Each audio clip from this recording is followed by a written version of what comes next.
you'll get to hear about one of the biggest mistakes that I ever made as a sales leader and learn from it without making it yourself.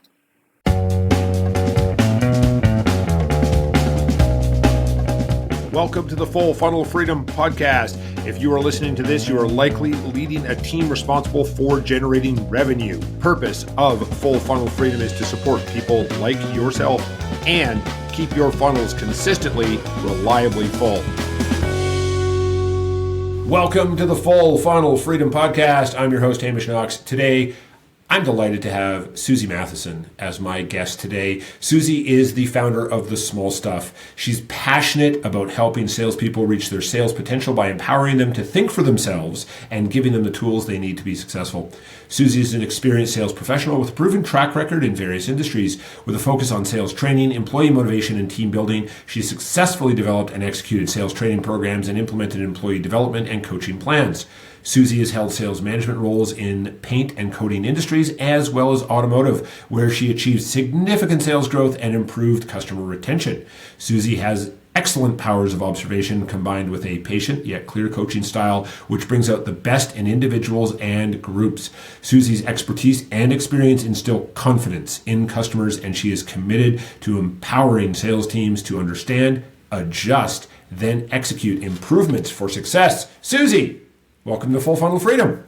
Thanks so much for having me. That sounded pretty impressive what you just read. It sounds like I know what I'm talking about. Excellent. Well, we will get to that in just a second. I've given the audience the high level of who you are and your background. Tell us your story. Tell us where you started and how you got to where you are today.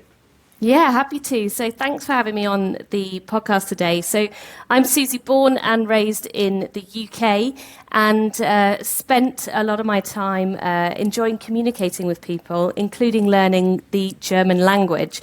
So when I had the opportunity, I moved to Germany and started working out there. I had some sales roles selling paint, as you've mentioned already, and really enjoyed the communication I had with people, regardless of that, whether that was colleagues or customers. So I'm one of those rare people who actually chose a career in sales. I didn't fall into it like lots of people did, because I just love the idea of hospitality, actually, if I'm honest. I love the idea of taking customers to nice dinners and sports matches and things like that. And I got to do that on occasion as well, so that was fun. So I just worked in sales, worked my way up, I suppose, became a sales manager, and did that for maybe 10 or so years. And then in 2019, I was working for an American company in the automotive software market, and I had the opportunity to take a break. So I grabbed it with both hands and went traveling for 7 months. And it was amazing. We can talk offline about where I went and what I saw. But whilst I was there, I think I was in a hostel made out of a shipping container in Da Nang in Vietnam. Wow.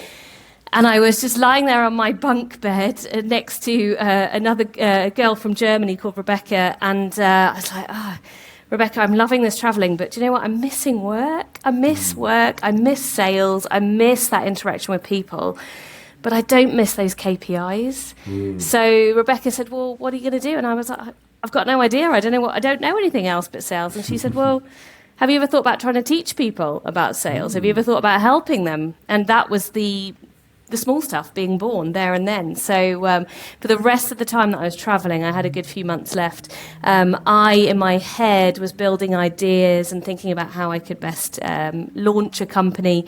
And that's what I did in October 19. I launched The Small Stuff, a sales training company. And since then, it's just been fun every day, I have to say. It was definitely the right decision to make. I love what I do, and I'm so honoured to get to work with lots of people, including a colleague in Calgary, just down the road from you, Hamish.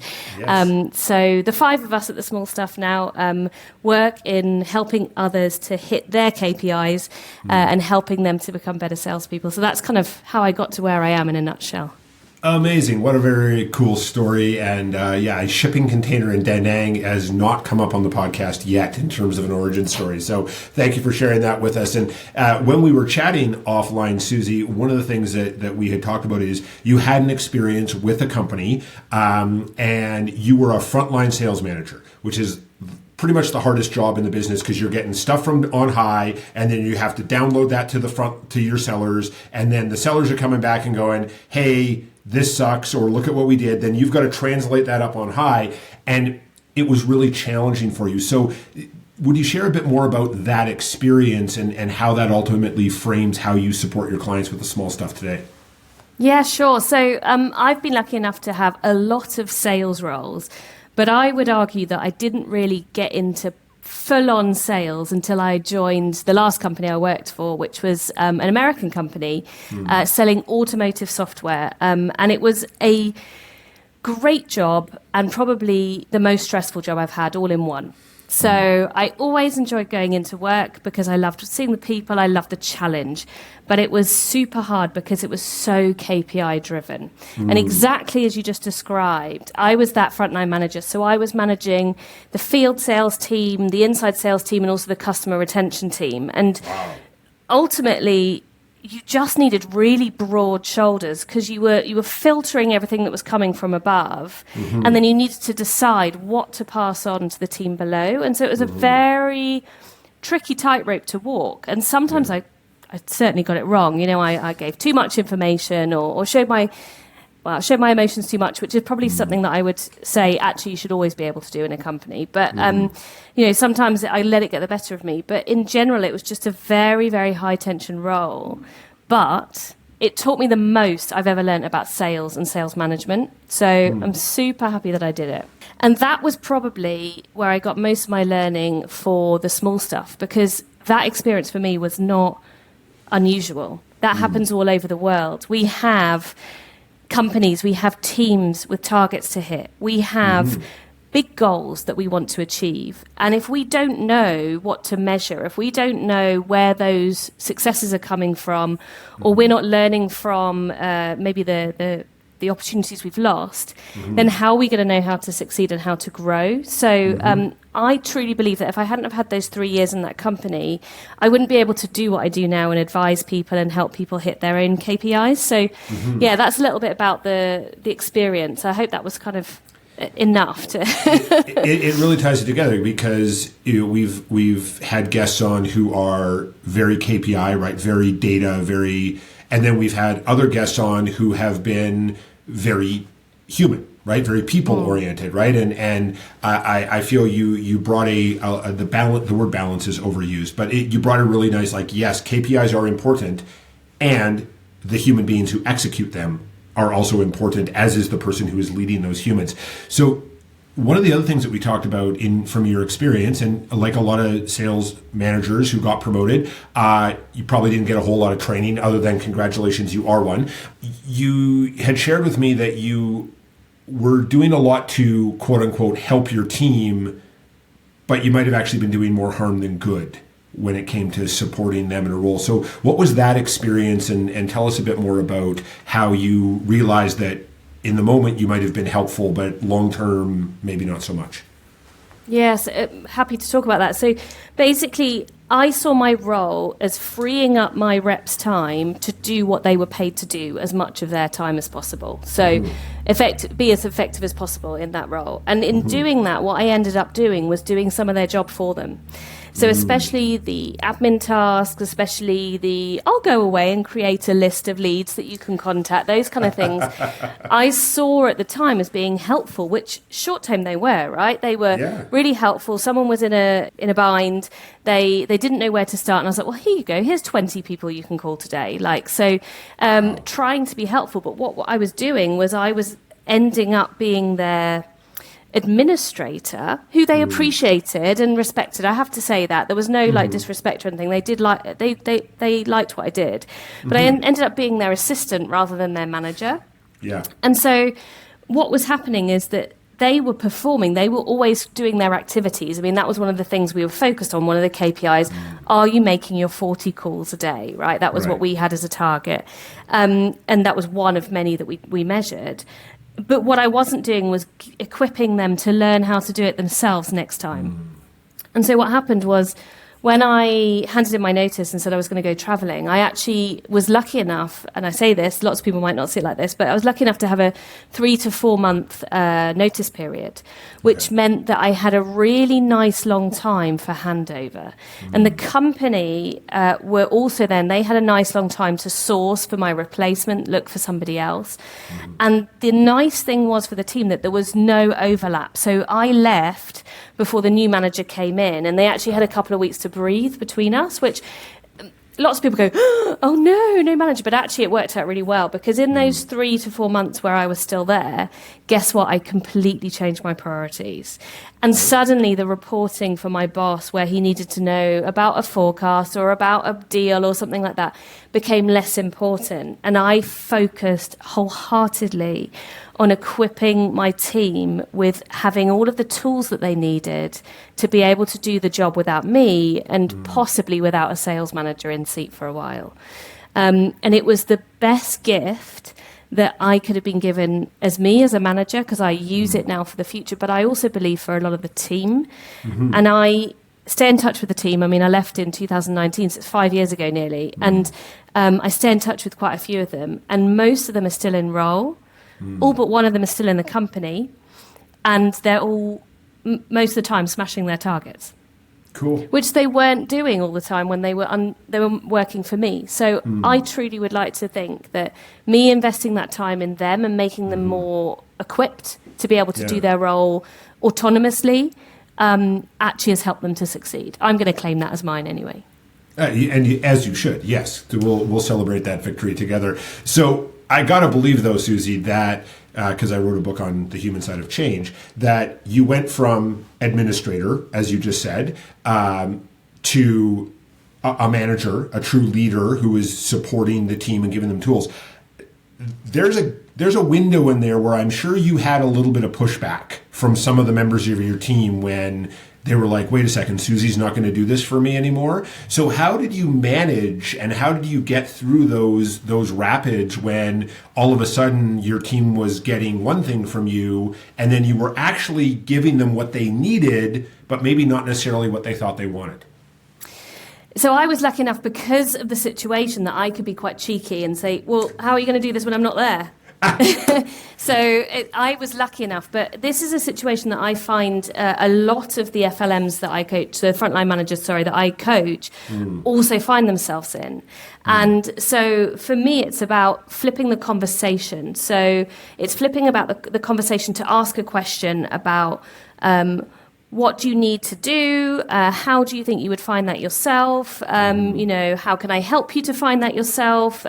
So asking different questions to kind of lead them towards where they need to go. Because I think, they say something around like you can give a person a fish and they can feed their family for a day or two. But if you teach them how to fish, they can feed their family for forever, right? So I know that's I've just butchered a very well-known saying, I know that, but it's true, right? So it's about making them realise and challenge and say, what happens if I'm run over by a bus tomorrow? If you want to throw humour in, right? Sure. How are you going to be able to do this without me? So I think it's just about, coaching, asking some good open questions to get them to understand why it's important, and also challenging as well. So, what if I'm not there tomorrow? So that would be my advice, I guess, if I'm helping others to do this now. I love that, because ultimately it puts the pressure back on the rep, right? So the sellers are very good at managing up. I know when I was in sales, I was great at managing up. And your story about, well, I got, I would do lists, I would do this, like, that is the ultimate fantasy manager for a lot of sellers, where it's like, hey, I just go talk to people and my boss does all the other stuff.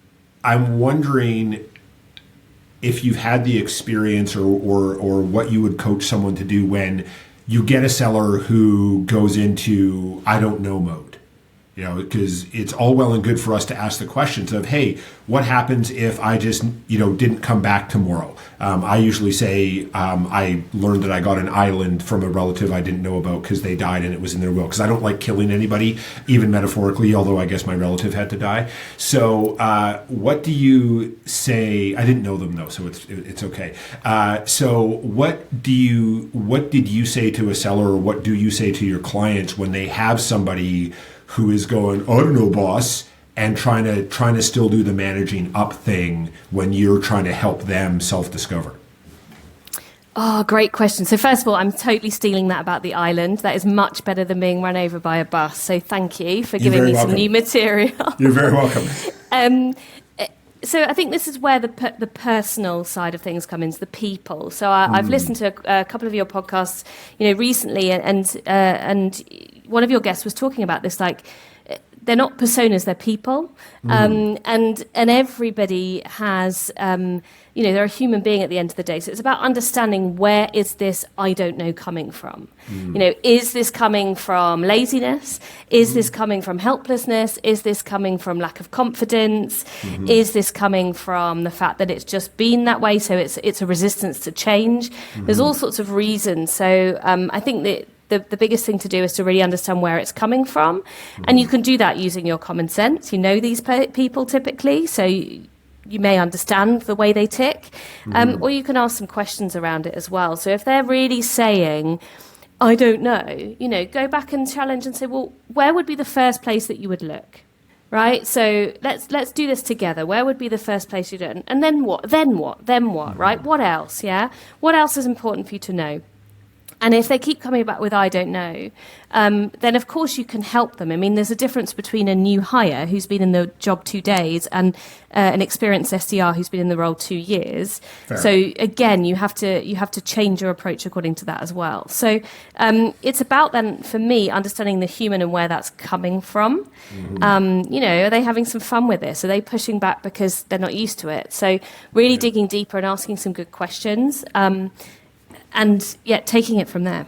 I love that. And sales leaders, I want to reinforce and highlight something Susie just mentioned, is new person versus someone who's been on the team. It's about the human being. So we don't lead a team. We have a group of individuals who have their own hopes and fears and dreams. So reinforce what Susie just said about, it's the individual that we're talking to, not an SDR or an AE or whatever that might be. Thank you so much for sharing that, Susie, because sometimes I find that get lost in, well, I lead a team. No, you don't. You lead a group of individuals. So treat them as a group of individuals. So we've got over that whole hump of like, oh, I don't know. And actually, I just read in a book that the phrase I don't know actually shuts our brain down. It actually tells our brain to not do anything, like to stop looking, which is why I guess at Disney they're taught to say, let me find that out for you, as opposed to I don't know. So now that we've got over that hump, right, we've got our team on board and they're understanding that they can be self-sufficient individuals. What's that next step that a frontline manager would take so that they can actually be a manager instead of a doer? So once you've got that sorted, and I don't want to suggest that doesn't take a long time, because it can take a long time. I mean, I spent all of those 3 to 4 months sitting side by side with a lot of my reps once a week, each rep. So I had, I think, 7 reps at that point that I was sitting next to. So that's more than one a day that I was sitting next to and accompanying, and sometimes even more than once a week, right? So there was a very, very big bit of time investment. And then once you're satisfied that they know what they're doing, then it's about holding them accountable to those KPIs that you've got. So we had some really simple KPIs, which I loved, which were, 1 in 4 people who try a product buy. So that means that is our pipeline 4 times the size that it needs to be, because typically our close rate is 1 in 4. Now, some reps had a 1 in 3, some reps had a 1 in 5, right? But in general, that's where we were. And so you can start to then ask questions to really help guide that going forward.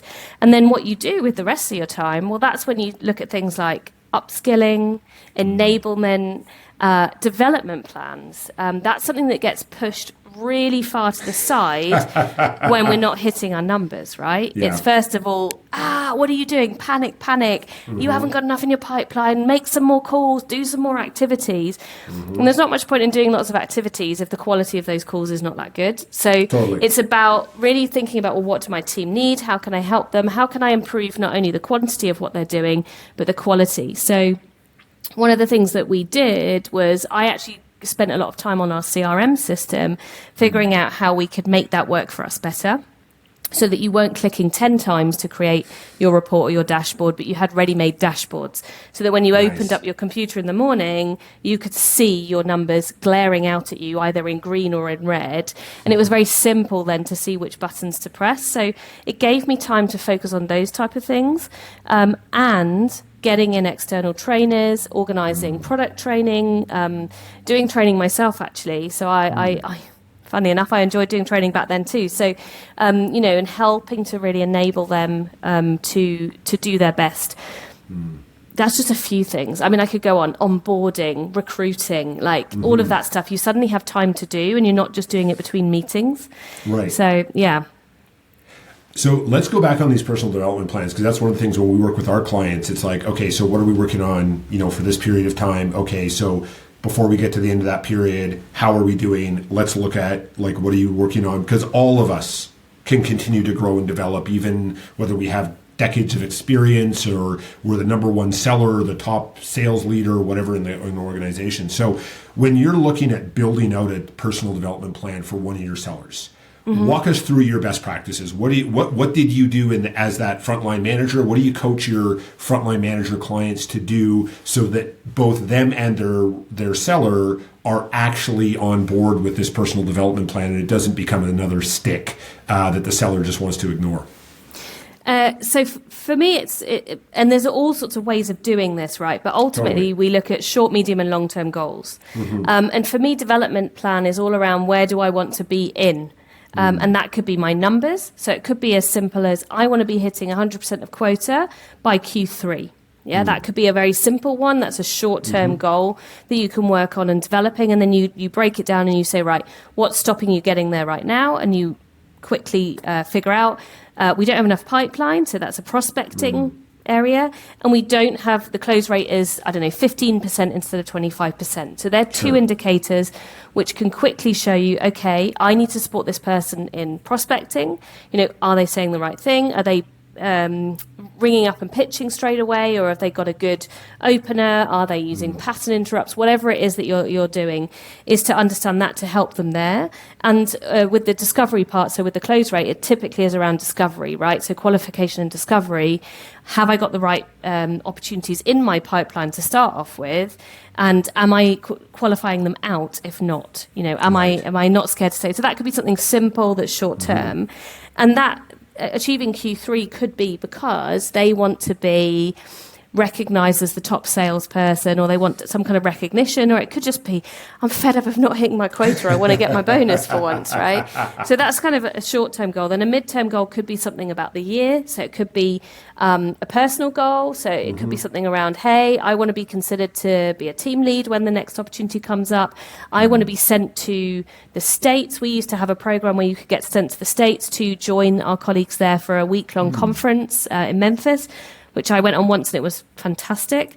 It could be President's Club. There's all sorts of things that people could set as goals that they want to achieve in a year.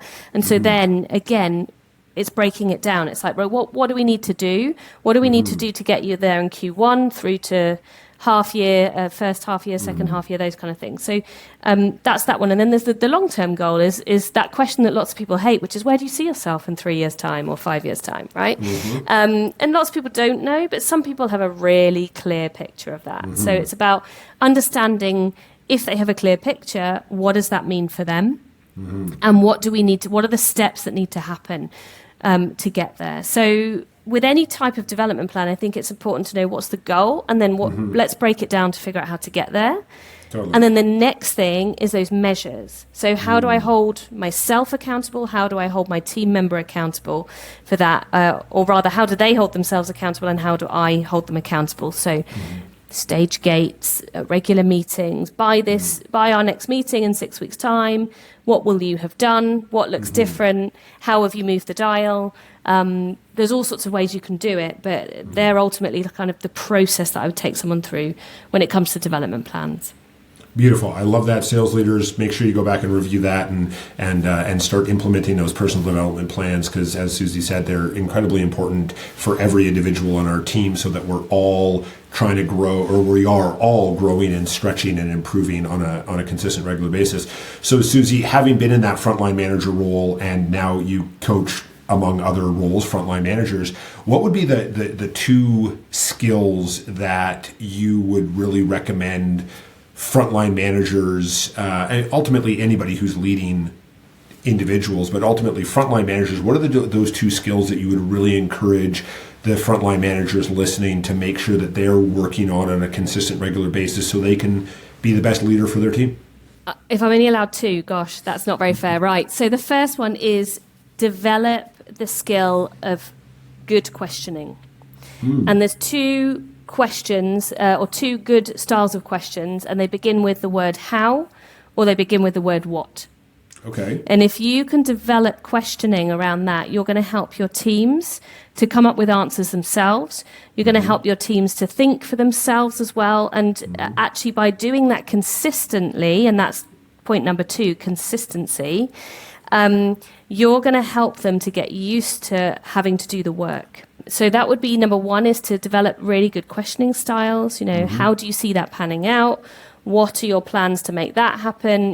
There's hundreds of different questions, but they typically start with a how or a what. And then consistency, that's the second one I said, is regularity.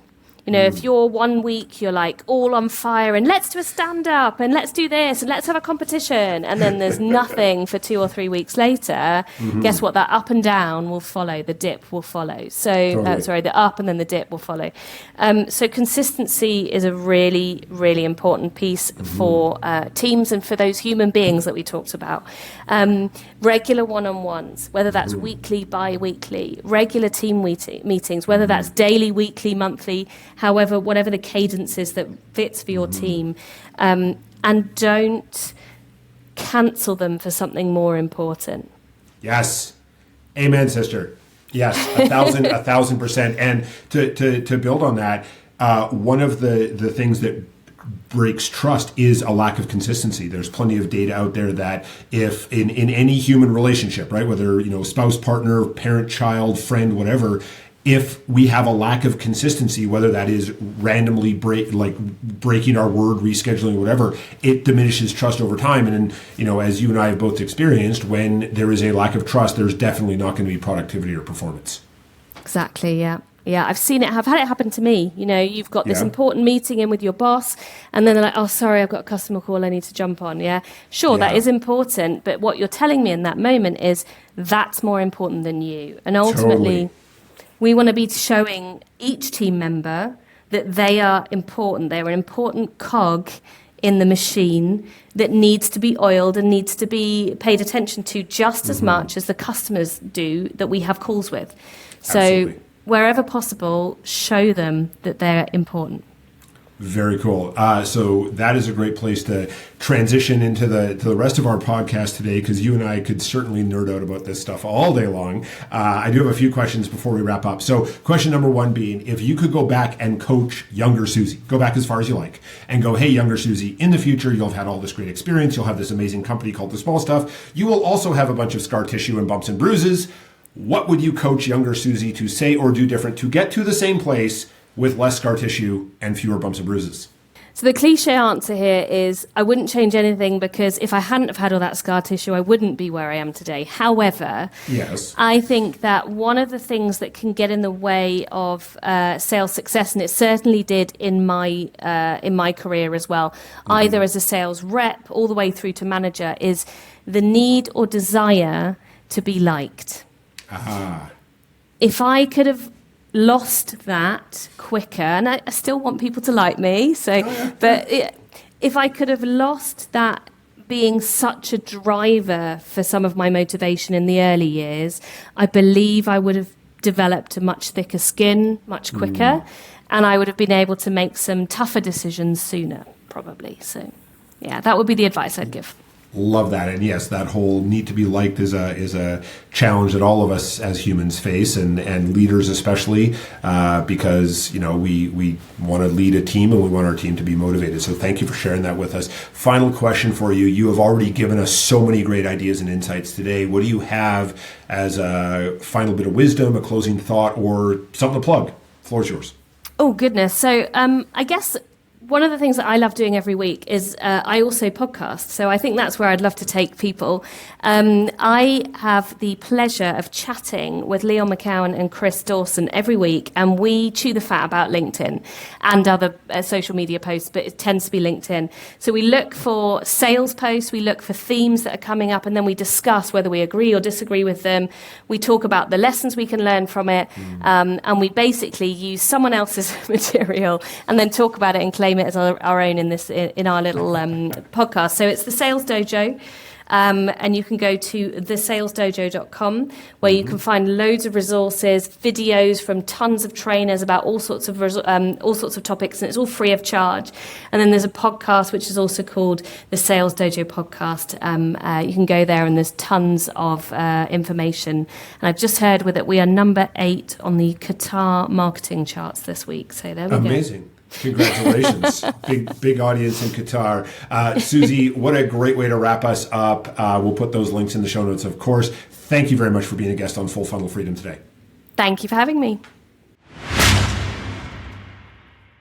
Sales leaders, I had a blast chatting with Susie. Her vulnerability, her humility in terms of sharing about past experiences where, maybe she was unintentionally not helping her team long term, but then also how she corrected it and really supported her team going forward is really inspiring for me. I really loved her insights around it's an individual that we're talking to. We don't have a team, we have a group of individuals. And speaking to each of them as an individual, finding out their personal motivations and how we can support them in getting from where they are to where they want to be is really, really powerful and is something that I know I coach my clients on a consistent, regular basis. Another thing that I really appreciated from her is this idea of not doing it for them. Right? If we are their sales administrator, not their sales leader, that can go sideways very, very quickly. And as she said, ends up doing more harm than good long term. And the other really key takeaway for me was this idea of ensuring that we are making time to create those personal development plans and regularly reviewing them. That's the other thing I know from my experience. A personal development plan often was an exercise that went in a drawer somewhere. It got pulled out a year later at my annual review, and it was like, hey, good kid, you made it, or hey, bad kid, you didn't make it. And it wasn't this ongoing conversation. So our sellers need to feel like they're doing things for a reason. And if we get to the point where we're just doing exercises and exercise, that's going to erode trust. As just like Susie talked about with lack of consistency erodes trust, if we are doing programs with our sellers, personal development plans or scripts or checklists or training, and it kind of just feels like we're checking a box, that erodes trust as well. I'm very curious to hear what your big takeaways are in the comments on social media. So let us know there. And until we connect on the next episode, go create Full Funnel Freedom. Thanks for listening to today's episode of the Full Funnel Freedom podcast. You can continue to support us by leaving us a review and a rating, sharing this episode with a couple of sales leaders in your network who you care about. I'd love to connect with you. I'm easy to find, Hamish Knox on LinkedIn. Also, if you'd like a free 15-minute call with me, go to www.hamish.sandler.com/how-to-sandler. Until we connect on the next episode, go create Full Funnel Freedom.